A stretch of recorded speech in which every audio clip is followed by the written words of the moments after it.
नमस्कार दोस्तों, मेरा नाम मोती सिंह राठौड़ है और आप देख रहे हैं मोकाजी टीवी यूट्यूब चैनल। और उसके साथ साथ मेरा mokazi.tv.com नाम से वेबसाइट है। गूगल प्ले स्टोर पे मोकाजी टीवी नाम से आप इंस्टॉल कीजिए मेरा मोकाजी ऐप।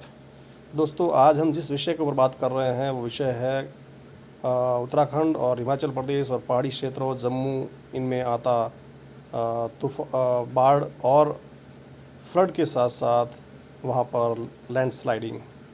दो तरफ से वहाँ के पहाड़ी क्षेत्र के लोग बड़े परेशान और इस प्रकार से उनकी ज़िंदगी तितर बितर हो गई और होती जा रही है।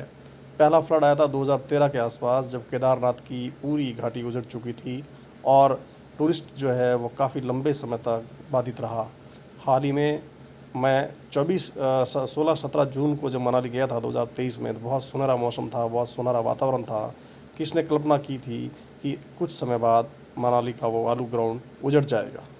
मनाली का वो शहर, मनाली का वो रास्ते, मनाली का वो हाईवे, मनाली से मंडी कुल्लू इसके बीच। मैं हरिनगर में भी गया था प्रॉपर्टी देखने के लिए, जो कि बहुत अच्छी और सुनहरी प्रॉपर्टी थी। उसको मैंने फाइनल भी किया था। मैं वापस जाने वाला था, जुलाई महीने में मुझे जाना था वापस, लेकिन क्या पता कुदरत ने मुझे रोक लिया। 16-17 जून को मैं मनाली था और मुझे वापस 20 दिन के अंदर वापस मनाली पहुंचना था, लेकिन मैं किसी कारण से नहीं पहुंच पाया। मुझे क्या पता था कि कुदरत का कहर एक दिन मनाली को इतना उजाड़ देगा। मैंने 16-17 को जो मनाली देखी और आज जो मनाली देख वापस जब मैंने फ्लड में देखा और अब देखता हूँ तो दिल रोता है। कैसे वो लोग रहते हैं, किस प्रकार से वो पहाड़ी लोग अपना जीवन यापन करते हैं, हर बार एक डर के साए में कि कब बादल फटेगा, कब ऊपर से पहाड़ से पत्थर दरकेंगे, कैसे हमारे बच्चे मवेशी और किस प्रकार से हमारा परिवार चलेगा। यह बहुत बड़ा चिंता का विषय है। सरकार भी इसमें ज़्यादा क्या कर सकती है, जब सरकार भी बड़े बड़े हाईवे और पर्यटनों के लिए अच्छे निर्माण की व्यवस्था लगातार करती जा रही है, लेकिन कहते हैं कि कुदरत लोगों हमारी मेहनत सालों की और कुदरत जो है कुछ क्षण में उसको बर्बाद कर सकती है। कुदरत के सामने किसकी चली है, किसकी टिकी है, कोई नहीं जानता। मनाली में आई फ्लड में कारें ऐसे तैर रही थी जैसे माचिस की डिब्बियाँ पानी में तैरती है। तो देखिए कैसे ही मनाली के अंदर और पहाड़ों में। तो आज हम बात कर रहे हैं हिमाचल प्रदेश, उत्तराखंड और उन पहाड़ी क्षेत्रों में होने वाली लैंडस्लाइडिंग के बारे में। दोस्तों, मैं कई बार उत्तराखंड और हिमाचल प्रदेश, कुल्लू, मनाली, नैनीताल, अल्मोड़ा, रानीखेत, केदार और इन पहाड़ी क्षेत्रों में जाते रहता हूँ।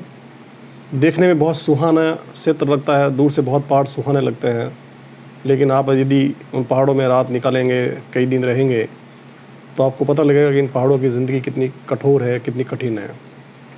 मैं कई बार वहाँ के गाँव के लोगों से मिलता हूँ।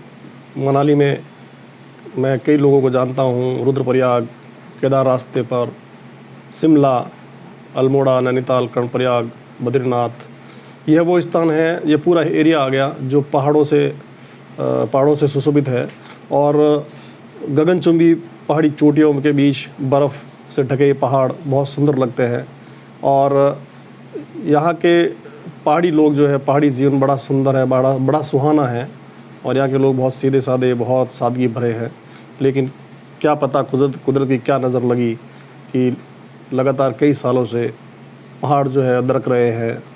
जो सरकार बड़ी बड़ी सड़कें, बड़े बड़े निर्माण को अंजाम दे रही है, वह ध्वस्त होते जा रहे हैं।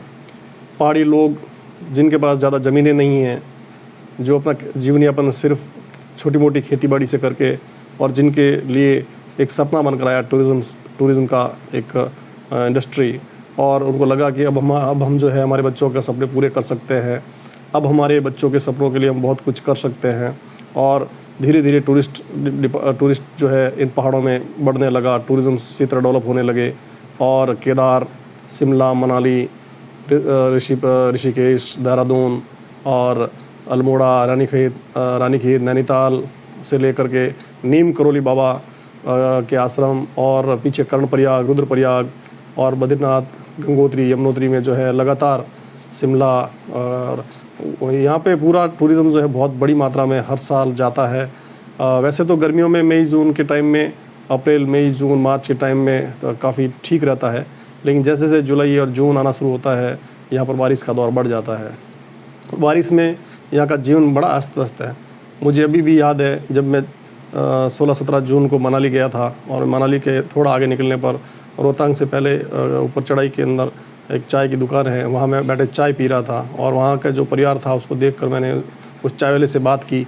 मैंने कहा कि आप तो बहुत खुशनसीब हैं कि हम तो यहाँ घूमने आते हैं और आप रात दिन यहाँ रहते हो। तो उस चाय वाले की आंखें डबडबा गई और उसने कहा कि भाई साहब, आप जो सोचते वैसा नहीं है। आपको जो दूर से सुहाना लगता है, लेकिन यहाँ का जीवन हमें पता है कि कितना कठोर है, कितना निर्दयी है। क्योंकि यहाँ पूरे साल भर हम जो है अपनी ज़िंदगी टेंशन में निकालते हैं। सिर्फ हमारा जीवन मार्च से लेकर के और 3 महीने का जीवन होता है, मई जून तक। उसके बाद बारिश शुरू हो जाती है। बारिश में हमारे जीवन का कोई पता नहीं कि अब हमारे साथ कब क्या घट जाए, कब क्या हो जाए। जब से केदार में 2013 की घटना घटी है, पहाड़ों का जीवन एक डर का जीवन बन गया है। पहाड़ी लोग हर समय हर क्षण अपने आप को डर के साए में महसूस करते हैं। क्या केदार, बद्री या इन पहाड़ों पर क्या जीवन ऐसे ही चलता रहेगा? क्या ये लोग ऐसे ही डरे रहेंगे? क्या जो एक टूरिज़्म इंडस्ट्री जो फली फूली, क्या उसका वापस जो है दौर ख़त्म हो जाएगा? क्या टूरिस्ट पहाड़ों की तरफ जाना बंद होगा?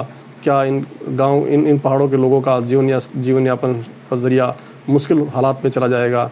सरकार भी बहुत कुछ कर रही है, लेकिन प्रकृति के आगे सरकार भी बेबस है। हज़ारों लाखों करोड़ों रुपए का बजट लगता है, लेकिन प्रकृति और कुदरत उसको कुछ ही क्षण में धराशायी कर देती है। ऐसी स्थिति में सरकार को भी कितना कहा जाए। उत्तराखंड और हिमाचल प्रदेश का जो हिस्सा है वो पूरा का पूरा पहाड़ी क्षेत्र है और हज़ारों फुट लंबे ऊंचे पहाड़, यहाँ पर जीवन जो है बहुत मुश्किल से आगे बढ़ा और लगातार 21वीं सदी के विकास के लिए यहाँ पर धीरे धीरे सरकार ने बहुत सी व्यवस्थाएं की।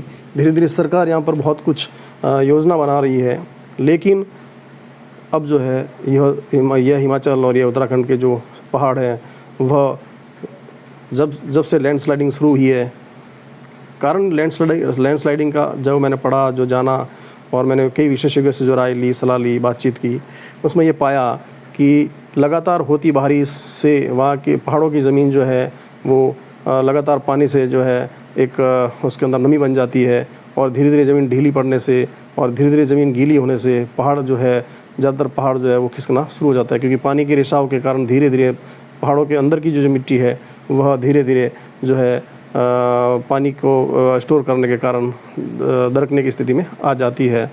और उसके साथ कई ऑब्जेक्शन और भी होते हैं कि जब से सरकार ने टनल है, ब्लास्टिंग है, जब से सड़कों का निर्माण करने के लिए जब से बड़े बड़े उपकरण आने लगे, जब से बड़े बड़े इंस्ट्रूमेंट आने लगे, तब से इन पहाड़ों में जो है कई प्रकार की घटनाएं होने लगी है। देखिए, विकास तो होगा और विकास होने के लिए बहुत कुछ करना पड़ता है, लेकिन एक स्थायी समाधान के लिए हम सरकार से क्या आशा करें? किस प्रकार सरकार इस उजाड़ होते पहाड़ों के जीवन को कैसे बचाएगी, किस प्रकार बचाएगी, इसके ऊपर मंथन करना चाहिए। साल भर के विकास को एक चंद क्षण में जो है सब कुछ खत्म हो जाता है। मुझे अभी भी याद है जब 16-17 जून 2023 को जब मैं मनाली गया था, तो वो वहाँ का आलू ग्राउंड है, उसके आगे का हिस्सा है, पूरी नदी खाली थी, हल्का हल्का पानी बह रहा था और नदी में बैठकर हमने जो है नाश्ता किया, हम रुके, बैठे, देखा। लेकिन वही जो है मनाली आज अगर हम उसको देखते हैं तो हमारा दिल में दर्द होता है, कैसे वो लोग अपना जीवन यापन करेंगे। पहले कोरोना आया था और कोरोना के बाद में धीरे धीरे विकास वापस गति पकड़ने लगा, धीरे धीरे टूरिस्ट गति पकड़ने लगा, तो इन पहाड़ी लोगों को जीवन में कुछ खुशियाँ मिलने लगी। लेकिन देखते देखते मनाली और केदार जैसे घटनाओं ने पहाड़ी लोगों को अंदर से हिला कर रख दिया। उनके बच्चे, उनका जीवन, मवेशी, परिवार कैसे पलेगा, कैसे चलेगा, सरकार कितना उनका साथ दे पाएगी, यह वक्त के ऊपर छोड़ते हुए हम लगातार सरकार से निवेदन करते हैं, आशा करते हैं कि सरकार उसके लिए स्थायी बंदोबस्त करे। बड़ी बड़ी कंपनियां उसके ऊपर सोचे समझे, उसके ऊपर विचार करे कि पहाड़ों को कैसे रोका जाए, पहाड़ों के लैंडस्लाइडिंग के ऊपर क्या काम किया जाए, पहाड़ों के ऊपर किस प्रकार का काम किया जाए ताकि पहाड़ जो है दरके नहीं, पहाड़ों को किस प्रकार से कटिंग की जाए ताकि पहाड़ का स्ट्रक्चर जो है वो ख़त्म ना हो, पहाड़ की जो रेस्टेबल स्ट्रेंथ है वो ख़त्म ना हो, रेस्टेबल जो मूवमेंट है वो ख़त्म ना हो, रेस्टेबल स्टैंडिंग है वो ख़त्म ना हो और पहाड़ी जीवन जो है अस्त व्यस्त ना हो।